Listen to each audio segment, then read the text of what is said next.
1 Samuel chapter 6. Pinalik sa Israel ang box ng kasunduan. After ng 7 buwan mula nang dalhin sa Philistia ang box ng kasunduan ni Lord, pinatawag ng mga tao ang mga priest at mga manghuhula para tanungin, anong gagawin natin sa box ng kasunduan ni Lord? Sabihin nyo rin kung anong pwedeng isama sa pagsusoli nito. Sumagot ang mga priest at mga manghuhula, kung ibabalik nyo na ang box ng kasunduan ng Diyos ng Israel, dapat samahan nyo ng offering na pambayad sa kasalanan. Kung gagawin nyo ito, gagaling kayo at malalaman nyo kung bakit patuloy pa kayong pinaparusahan ng Diyos ng Israel. Nagtanong ang mga tao, anong pwedeng ibigay na offering na pambayad sa kasalanan natin? Sumagot ang mga priest at mga manghuhula, 10 pirasong gold, 5 kahugis ng bukol at 5 kahugis ng daga, isa para sa bawat hari ng Philistines dahil pare-parehong salot ang pinadala sa inyo at sa mga hari. Kaya maghulma kayo ng gold na kahugis ng bukol at daga. Ito yung mga nagpahirap sa inyo. I-honor nyo ang Diyos ng Israel at baka sakaling tigilan na niya ang pagpaparusa sa mga Diyos nyo at sa buong bayan nyo.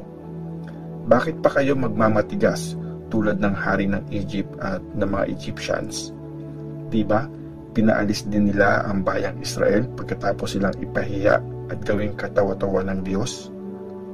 Kaya mag-prepare kayo ng isang bagong kariton at 2 pakang nagpapagatas na tipa na gagamit sa pagtatrabaho.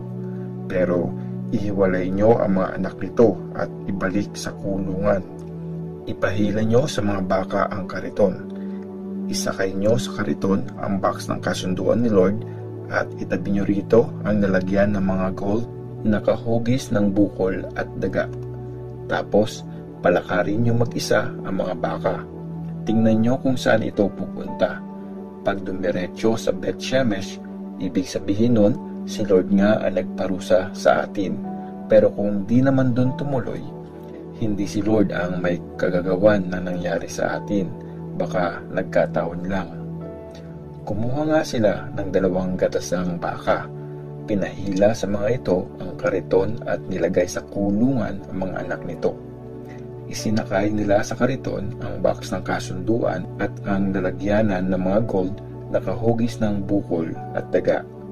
Lumakad ang mga baka at nagtuloy sa Beth-Shemesh. Umuunga sila habang naglalakad. Di sila lumiko sa kanan o sa kaliwa. Sumunod naman ang mga hari ng Philistines hanggang sa border ng Beth-Shemesh. Nagha-harvest noon ng wheat ang mga taga Beth-Shemesh at napasigaw sila sa saya nung makita nila ang box ng kasunduan.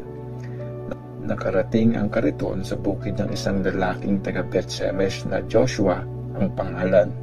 Huminto sa malaking bato ang kariton. Sinibak ng mga taga roon ang kariton at pinatay ang 2 baka. Tapos, inoffer nila ang mga ito kay Lord bilang handog na susunugin.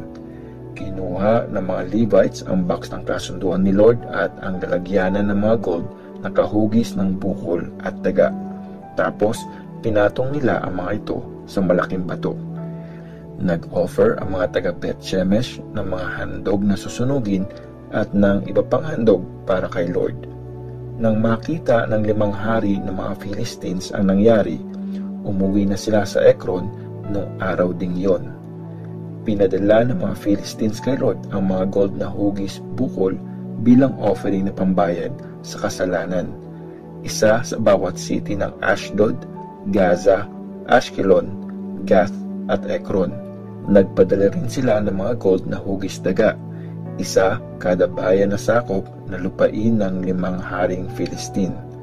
Kasama dito ang mga bayan na napapalibutan ng matibay na pader at ang mga villages na walang pader. At hanggang ngayon, nandun pa sa bukid ni Joshua sa Beth-Shemesh ang malaking batong pinagpatungan ng box ng kasunduan ni Lord bilang witness sa lahat ng nangyari.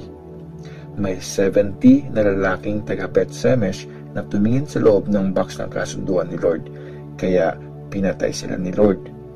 Nagluksa ang mga tao nang makita nila ang matinding kamatayan ng mga kababayan nila. Dinala ang box ng kasunduan sa Kiryat Jearim.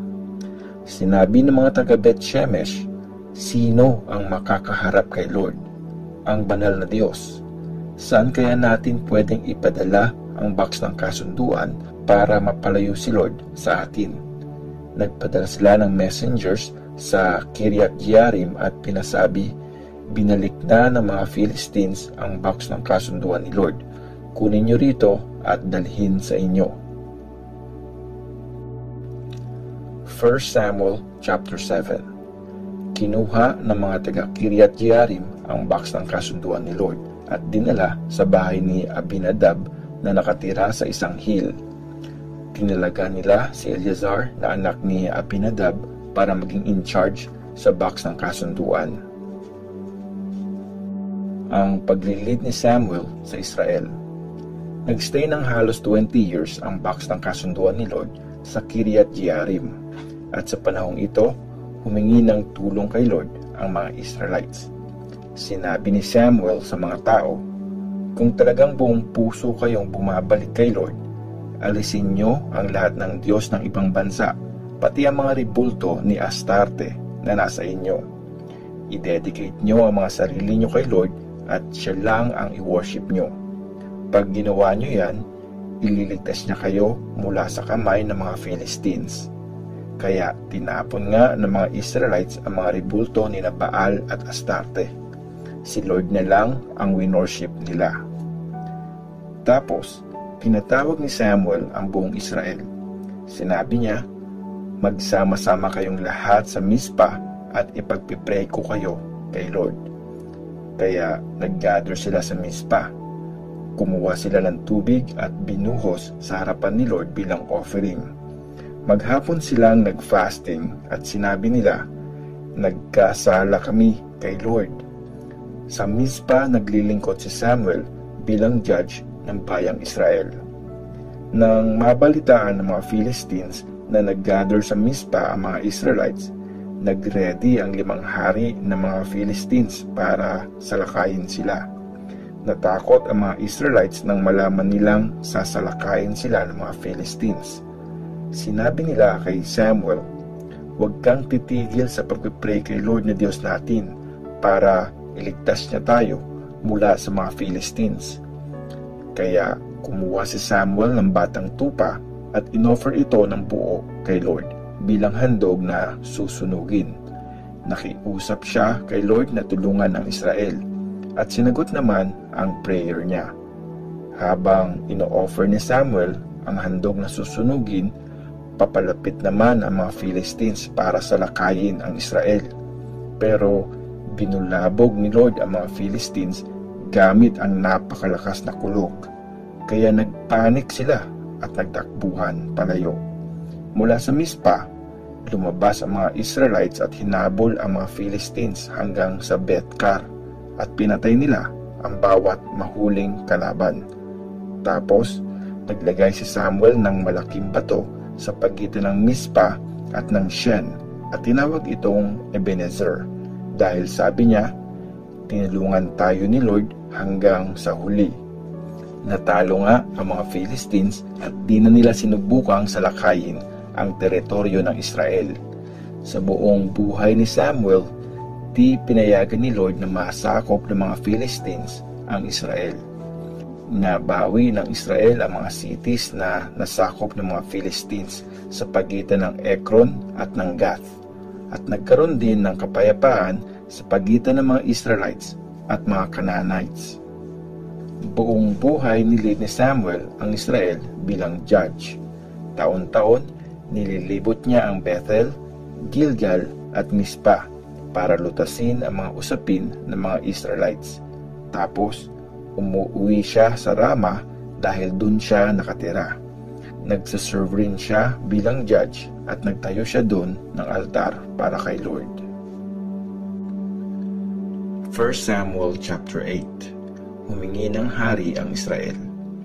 Nang matanda na si Samuel, ginawa niyang mga judge ng Israel ang mga anak niyang lalaki. Si Joel ang panganay at si Abijah ang pangalawa. Sa Beersheba sila nag-serve bilang mga judge, pero di sila sumunod sa example ng tatay nila.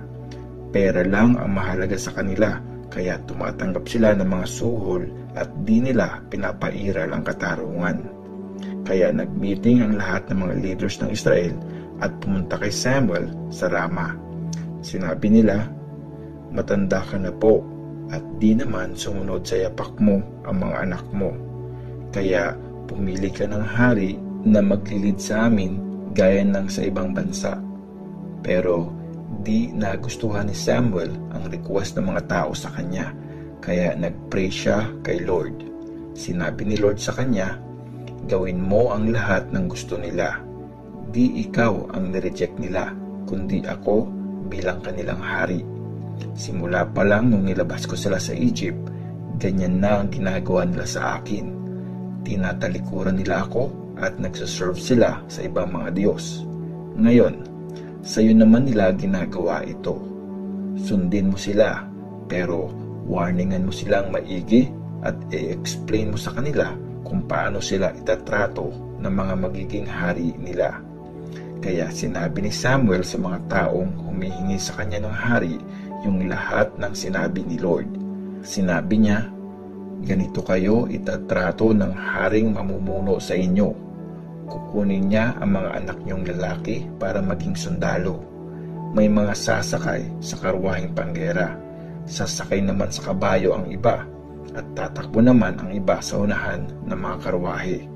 Mag-a-appoint siya ng mga commander para sa 1,000 at para sa 50 sundalo.